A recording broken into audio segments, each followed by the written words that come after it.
Okay, what is up there, YouTube? This is the J-Man Time, and today I have another rare American weapon for you all. And today's weapon is the rare American bolt-action suppressed carbine known as the Atchisson carbine from the 1970s. Way back in the 1970s, a weapons designer by the name of Maxwell Atchisson actually designed a rare experimental bolt-action 45 caliber suppressed pistol carbine known simply as the Atchisson carbine. It was actually based on a British carbine of a similar model used during the Second World War, known as the Delisi carbine. The Delisi carbine was a bolt-action suppressed pistol carbine developed in the UK for British Special Forces during the Second World War. They were manufactured in very limited numbers, only about 200 were ever made, and they were used by British forces up until the 1960s. Well, Maxwell Atchisson came up with a similar idea,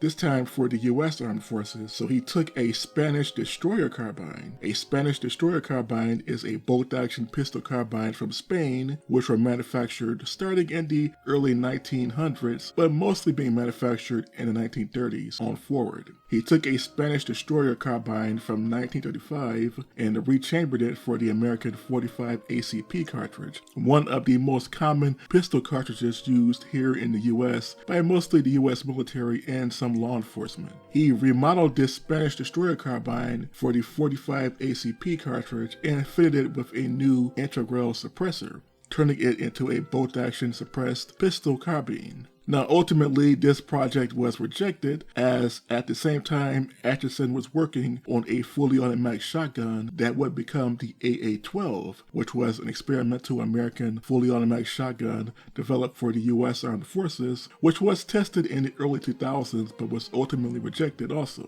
But this bolt-action pistol carbine is one of the forgotten weapons of the Cold War that were developed by Maxwell Atchisson in the 1970s. So what do you all think of this rare forgotten bolt-action pistol carbine? Please tell me in the comment section below, and until next time, this was the J-Man Time, signing off.